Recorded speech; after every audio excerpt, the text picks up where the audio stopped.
Hello students, मेरा नाम doctor Jyoti Singh और आज मैं आपके साथ डिस्कस करूंगी चैप्टर नंबर 12 जिसका कि नाम है फ्रिक्शन, जो कि आपकी क्लास 8 की साइंस बुक से है। तो चलिए शुरू करते हैं आज का टॉपिक फ्रिक्शन। फ्रिक्शन क्या है?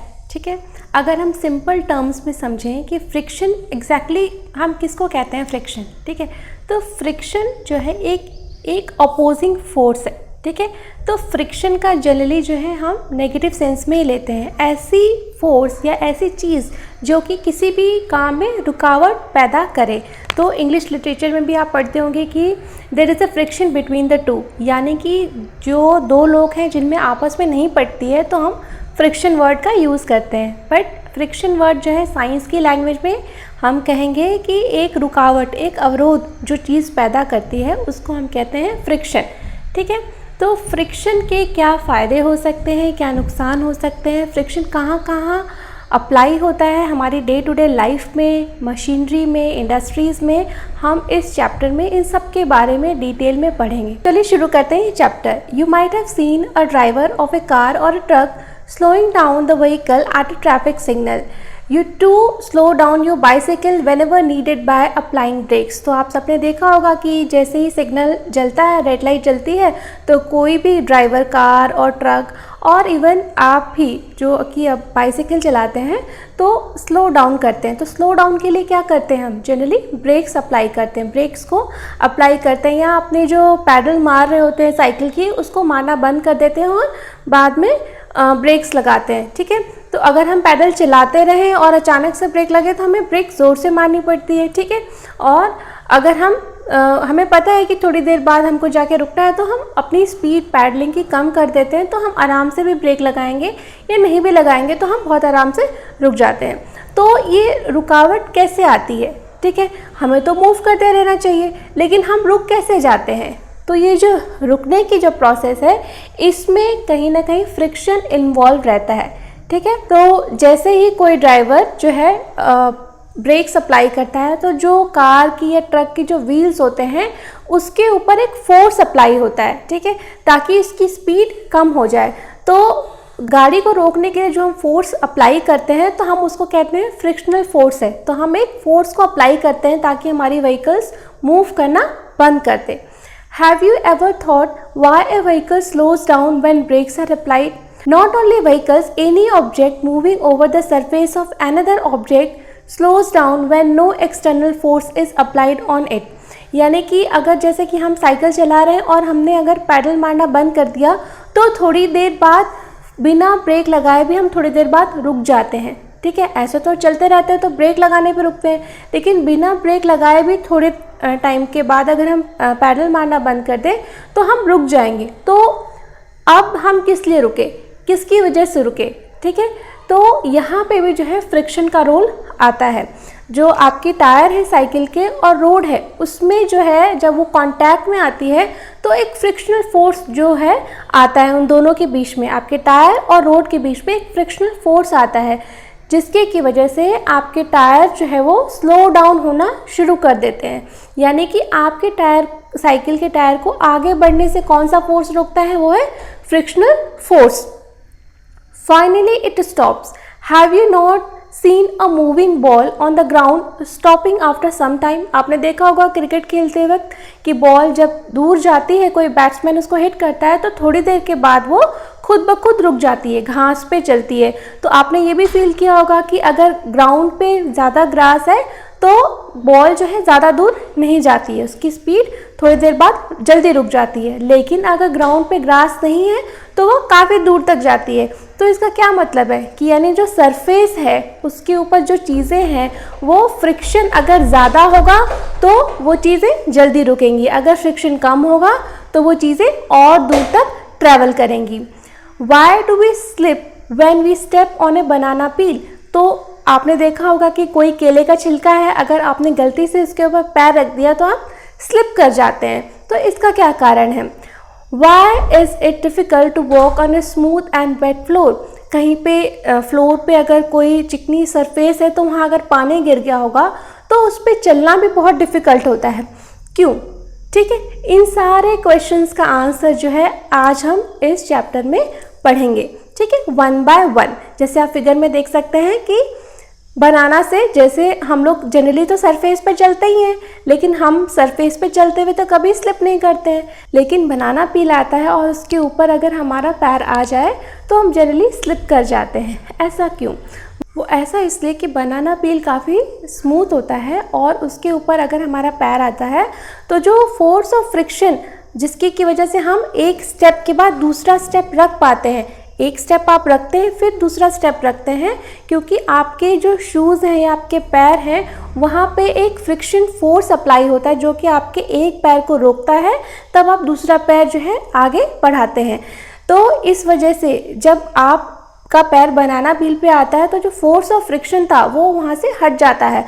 तो अचानक से जब आप दूसरा पैर बढ़ाने के लिए आगे बढ़ेंगे तो आपके पैर को जो पहले फ्रिक्शन मिलता था वो अब नहीं मिलेगा, तो आप स्लिप कर जाते हैं। ठीक है, वैसे ही यही केस वेट फ्लोर या बहुत ही ज़्यादा स्मूथ फ्लोर के केसेस में भी यही प्रिंसिपल अप्लाई करता है कि जो फोर्स ऑफ फ्रिक्शन पहले आपके पैरों को मिलते थे ताकि वो एक जगह एक पैर रुके फिर दूसरा पैर आगे बढ़े, तो ये फोर्स ऑफ फ्रिक्शन जो है यहाँ पे अप्लाई नहीं किया और आप इसके लिए एक्विटेड नहीं थे।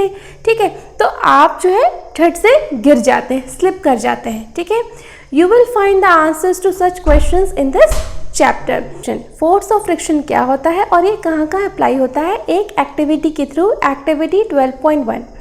Gently push a book on a table, figure 12.2. You will observe that it stops after moving some distance. Repeat this activity, pushing the book from the opposite direction. Does the book stops this time too? Can you think of an explanation? Can we say that a force must be acting on the book opposing its motion? This force is called the force of friction.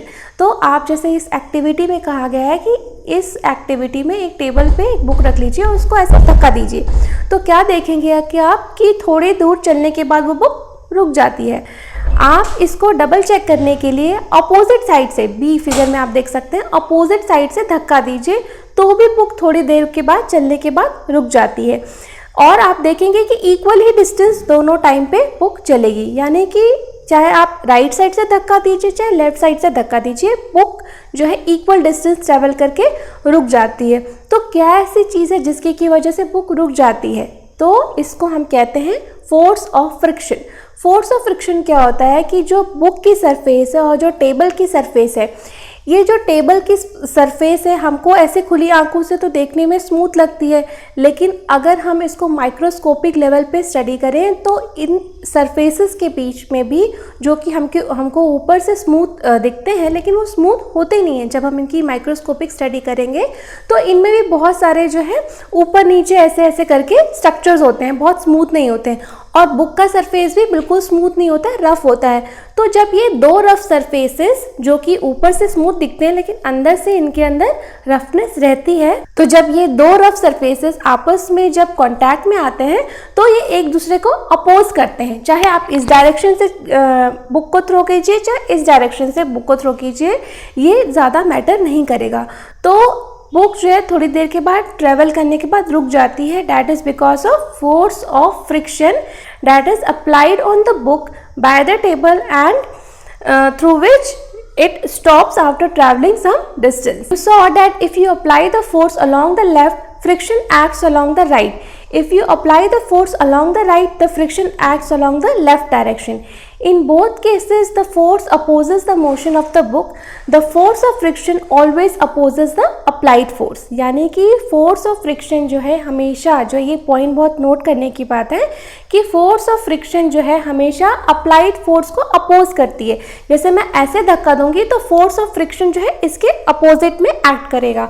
अगर मैं उधर से धक्का दूंगी तो वो force of friction इधर लेके, जैसे कि आपने बुक के केस में देखा। तो ये force of friction जो है it is because of the roughness of the surfaces, and ऊपर से भले ही ये सरफेसेस कितने भी स्मूथ दिखते हों, बट जब हम इनकी माइक्रोस्कोपिक स्टडी करते हैं तो इसके अंदर काफ़ी रफनेस रहती है। ठीक है, और एक सरफेस दूसरे सरफेस से ज़्यादा रफ हो सकता है और ज़्यादा स्मूथ हो सकता है। जैसे कि हम घरों में अपने मार्बल्स देखते हैं तो वो ज़्यादा स्मूथ है और जो बाहर रोड है वो ज़्यादा जो है रफ़ है। ठीक है, तो जो रफ़ सरफेसेस हैं उसके ऊपर ज़्यादा फोर्स ऑफ फ्रिक्शन होता है और जो स्मूथ सरफेसेस हैं उसके ऊपर कम जो है फोर्स ऑफ फ्रिक्शन लगता है। जैसे कि अगर आप देखेंगे कि जो बहुत ख़राब रोड है, ठीक है, टूटी फूटी है, उस पर फोर्स ऑफ फ्रिक्शन ज़्यादा लगता है, इसलिए टायर्स का वेयर एंड टियर ज़्यादा होता है। वहीं जो स्मूथ रोड है, जो कि रोड बहुत ही अच्छे तरीके से बनाई गई है, बिल्कुल रफ नहीं है, तो उस रोड पे गाड़ी जब चलती है तो उसका वेयर एंड टियर बहुत कम होता है, क्योंकि फोर्स ऑफ फ्रिक्शन जो अपोजिंग फोर्स है वो उस पर कम लगता है। In the above activity, the force of friction acts between the surface of the book and the surface of the table. तो force of friction लगने के लिए एक कंडीशन है, इसको दो सरफेस चाहिए ही होता है, किसी एक सिंगल सरफेस पे ये फोर्स नहीं लग सकता है। जैसे कि मेरा हाथ है, मैं इसको धक्का दे सकती हूँ, इसको फोर्स कर सकती हूँ, बट ये मुझे फोर्स नहीं कर सकता है, ठीक है। लेकिन फोर्स ऑफ फ्रिक्शन में क्या होता है कि फोर्स ऑफ फ्रिक्शन में दो opposite surfaces are the necessary requirement so that the force of friction can act. Force of friction अकेले सरफेस पे नहीं लग सकता। जब दो सरफेसेस आपस में कांटेक्ट में आते हैं तभी फोर्स ऑफ फ्रिक्शन जो है एक्शन में आता है, एक्ट में आता है। Is the friction the same for all the surfaces? Does it depend on the smoothness of the surfaces? Let us find out. तो फोर्स ऑफ फ्रिक्शन क्या सारे सरफेसेस के लिए एक जैसा होता है या सरफेस टू सरफेस ये वैरी करता है? नहीं, फोर्स ऑफ फ्रिक्शन जो है हर सरफेस के लिए एक जैसा नहीं होता है, ये सरफेस टू सरफेस वैरी करता है। जो जितना स्मूथ होगा उस पर फोर्स ऑफ फ्रिक्शन उतना कम लगेगा, और जो सरफेस जितना रफ होगा वो उतना ज़्यादा उस पर फोर्स ऑफ फ्रिक्शन लगेगा। सो होप करती हूँ कि आपको फ्रिक्शन का टॉपिक अच्छे से समझ में आया होगा। And still if you have any doubts then you can write in the comment section, I will surely reply. Thank you.